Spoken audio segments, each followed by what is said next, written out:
حدیث نمبر 37 حدثنا محمد بن بشار قال اخبرنا ابو داود قال اخبرنا همام عن قتادة قال قلت لأنس بن مالك رضي الله عنه هل خضب رسول الله صلى الله عليه وآله وسلم. حضرت انس بن مالک رضی اللہ تعالی عنہ سے حضرت قتادہ پوچھے کہ کیا رسول اکرم صلی اللہ علیہ وآلہ وسلم نے خضاب کا استعمال کیا تھا، خضاب لگایا تھا. خضاب جو درختوں کے پتوں سے جو کلر تیار ہوتا ہے وہ خضاب کہلاتا ہے. کیا حضور صلی اللہ علیہ وآلہ وسلم نے خضاب استعمال کیا تھا؟ قال لم يبلغ ذلك. حضرت انس بن مالک رضی اللہ تعالیٰ عنہ فرماتے ہیں حضور صلی اللہ علیہ وآلہ وسلم کے بال اتنے زیادہ سفید ہوئے ہی نہیں تھے، اتنے زیادہ آپ کے بال سفید ہوئے ہی نہیں تھے. انما كان شيبا في صدغيه. نبی اکرم صلی اللہ علیہ وسلم کی کن پٹیوں میں تھوڑے سے سفید بال تھے، بس اس سے زیادہ کچھ نہیں. تھوڑی سی سفیدی کن پٹیوں میں آئی تھی، اس کو کن پٹی کہتے ہیں، یہ جو حصہ ہوتا ہے بالوں کا، یہ اس کن پٹیوں میں تھوڑے سے سفید بال آئے تھے. ولیکن ابو بکر خضب بالحناء والکتم.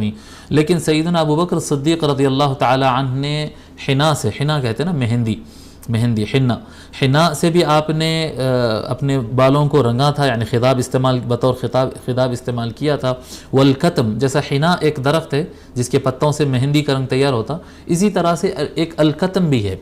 الکتم بھی ایک درخت ہے، اس کے پتوں سے بھی یہ رنگ تیار ہوتا. بہرحال کتم ہو یا حنا ہو، اس سے سیدنا ابو بکر صدیق رضی اللہ تعالیٰ عنہ نے اپنے بالوں کو رنگا تھا. اب یہاں پر سیدنا ابو بکر رضی اللہ تعالیٰ عنہ کا ذکر آیا، ان کے بارے میں لکھ لیجئے. آپ کا ویسے تو آپ جانتے ہیں کہ ابو بکر آپ کا لقب ہے، اصل نام ہے عبداللہ بن ابی قحافہ. عبداللہ بن ابی قحافہ التیمی. تیمی یہ آپ کا قبیلہ ہے، یہ تیم، بنو تیم کہتے تھے، تیم تے یا میم. التیمی القرشی. صحابہ کرام رضی اللہ تعالی عنہم اجمعین میں یہ سب سے پہلے اسلام قبول کرنے والے ہیں، اور یہ سارے صحابہ کرام رضی اللہ تعالی عنہم میں سب سے افضل ہے.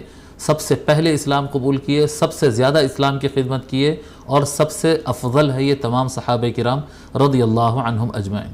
اور آپ کی صحابیت کی خصوصیت یہ ہے کہ آپ کا صحابی ہونا قرآن کی آیت سے ثابت ہوتا، جس کی وجہ سے علماء کہتے ہیں کہ حضرت ابو بکر رضی اللہ تعالی عنہ کی صحابیت کا انکار کفر ہے، کیونکہ آیت کا انکار ہوگا. نبی اکرم صلی اللہ علیہ وآلہ وسلم نے آپ کو الصدیق ٹائٹل دیا تھا، جو حضرت سیدنا ابو بکر الصدیق کہا جاتا. الصدیق سچ کو ماننے والے، سچ کو قبول کرنے والے. تو الصدیق یہ لقب آپ کو نبی اکرم صلی اللہ علیہ وآلہ وسلم نے عنایت فرمایا تھا. اور روایتوں میں آتا ہے کہ یہ اس وقت کی بات ہے جب آپ نے اسراء والمعراج کے واقعے کو سنتے ہی قبول فرمایا تھا، اس وقت ان کو لقب صدیق دیا گیا. خلفائے اسلام میں، خلفائے راشدین میں آپ پہلے خلیفہ ہیں، خلیفہ اول ہے آپ، 10 مبشرہ میں سے ایک ہے. اور امت نبوی صلی اللہ علیہ وآلہ وسلم میں، رسول اکرم صلی اللہ علیہ وآلہ وسلم کی امت میں سب سے پہلے جنت میں داخل ہونے والے ہیں سیدنا ابو بکر صدیق رضی اللہ تعالی عنہ. 63 سال 63 ایئرز کی آپ ایج میں، 63 سال کی عمر میں آپ سن 13 ہجری کو وصال پا گئے. 13 آف ہجری کو آپ کا انتقال ہو گیا. ٹھیک ہے.